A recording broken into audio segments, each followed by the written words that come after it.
নমস্কাৰ।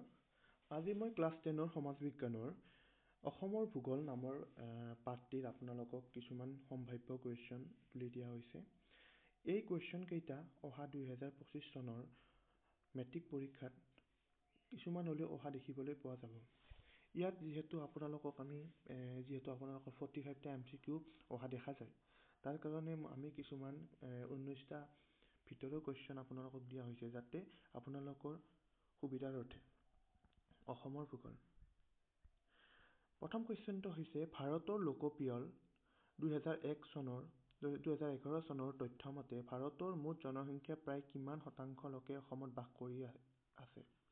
ইয়াৰ উত্তৰটো হৈছে 2.6% লোকে অসমত বাস কৰি আছে।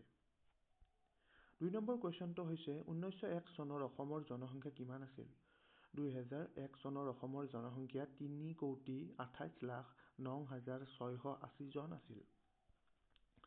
ইয়াতে 3 নম্বৰ কুৱেশ্যনটো হৈছে 1941 চনৰ ভাৰতৰ জনসংখ্যা কিমান শতাংশ লোকে অসমত বাস কৰি আছিল? 1941 চনৰ ভাৰতৰ জনসংখ্যাৰ 2.10% লোকে অসমত বাস কৰি আছে। যিহেতু অসমৰ ভূগোল, ইয়াতে যিহেতু অতীতৰ পৰা বৰ্তমানলৈ গোটেই তথ্যসমূহ আপোনালোকক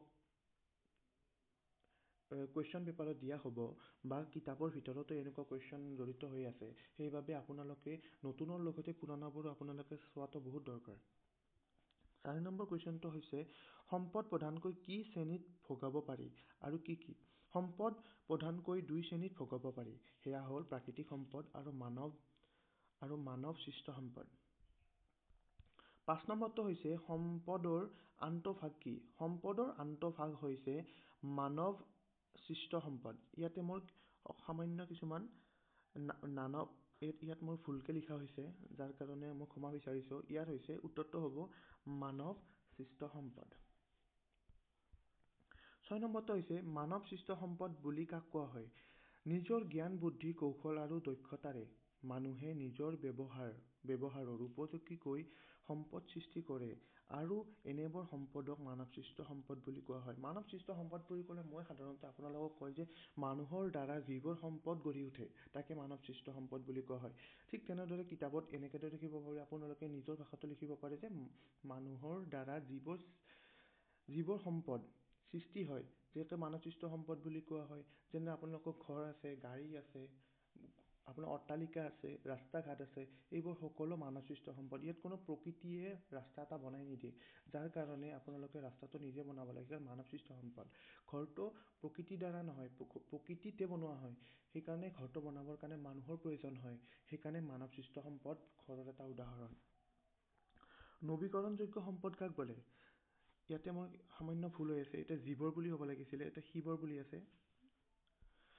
যিবোৰ সম্পদ ভৌতিক, ৰাসায়নিক আৰু যান্ত্ৰিক প্ৰক্ৰিয়াৰে ইয়াতে এইটো সামান্য নৱীকৰণ হ'ব লাগে, এইটো নহ'ব লাগে। নৱীকৰণ অথবা নতুনকৈ উৎপন্ন বা পুনঃ পূৰণ কৰিব পাৰি সেইবিলাকক নৱীকৰণ সম্পদ বুলি কোৱা হয়। মানে নৱীকৰণ মানে যিবোৰ সম্পদ ভৌতিক, ৰাসায়নিক, যান্ত্ৰিক প্ৰক্ৰিয়াৰে নৱীকৰণ অথবা নতুনকৈ উৎপন্ন বা পুনৰ ব্যৱহাৰ মানে ভাবি লওক এটা আপোনালোকে বস্তু ব্যৱহাৰ কৰিলে আৰু নতুনকৈ সেই বস্তুকেইটাকে যেতিয়া আমি ব্যৱহাৰ কৰি থাকিব পাৰোঁ তাকে কোৱা হয় নৱীকৰণ সম্পদ। এতিয়া ভাবি লওক আমি তেলটো শেষ হয়, তেলটোৰ পিছতো আমি কিছুমান তেল পোৱা যায়, তাক কোৱা হয় নৱীকৰণ। পলসুৱা মাটি কেই প্ৰকাৰৰ? পলসুৱা মাটি সাধাৰণতে 2 প্ৰকাৰৰ। সেয়া হৈছে নতুন পলসুৱা মাটি আৰু পুৰণা পলসুৱা মাটি। অসমৰ কৃষি জৰীপ তথ্য মতে 2010-11 বৰ্ষৰ অসমত মুঠ কিমান লাখ হেক্টৰ মাটি খেতিত কৰা হৈছিল? ইয়াত 2010 আৰু 11 চনত 28.11 লাখ হেক্টৰ খেতি মাটিত কৰা হৈছিলে। অসমৰ উদ্যোগবোৰক কেই প্ৰকাৰত ভাগ কৰা হৈছে? যিহেতু টাইপিঙত কেতিয়াবা মিষ্টেক হৈ পৰে, কাৰণ মই নিজে টাইপ কৰিব লগা হয়, তাৰ কাৰণে কেই প্ৰকাৰ বানানটো আপোনালোকে কৰি দিলে হ'ল কেই প্ৰকাৰ।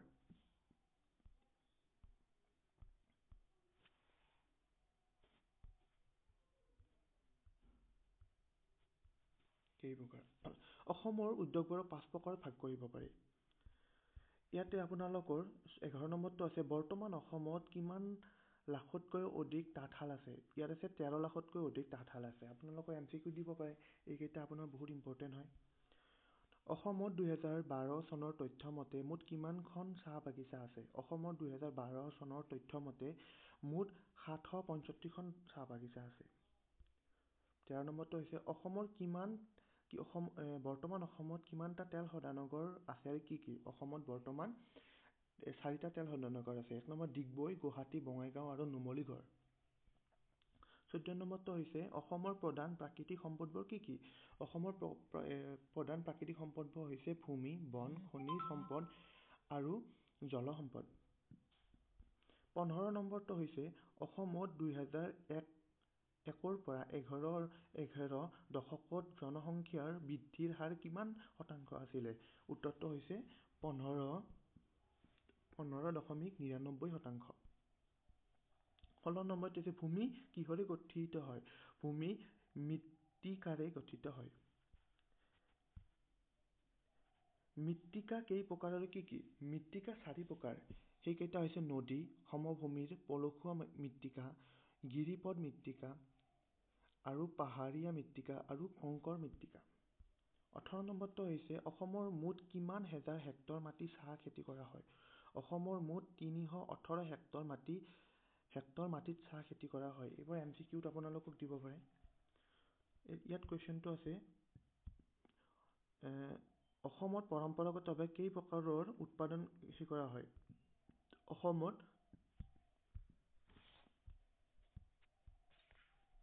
এইটো 19 নম্বৰটো আপোনালোকক আগন্তক দিয়া হ'ব। যিহেতু মই আপোনালোকক 18টা কুৱেশ্যন আপোনালোকক দিয়া হ'ল, লগতে আপোনালোকৰ এই কুৱেশ্যন কেইটা 2025 বৰ্ষৰ মেট্ৰিক পৰীক্ষাত অতিকৈ অহা দেখিবলৈ পোৱা যাব। সেইকাৰণে আপোনালোকক অনুৰোধ কৰিছোঁ যাতে আপোনালোকে 2025 বৰ্ষৰ পৰীক্ষাকেইটা ভালদৰে দিয়ক, কাৰণ এইটো হৈছে আপোনালোকৰ লাষ্ট মেট্ৰিক পৰীক্ষা।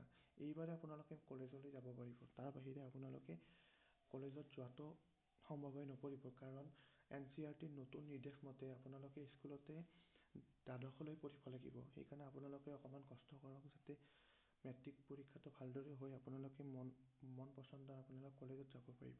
ধন্যবাদ।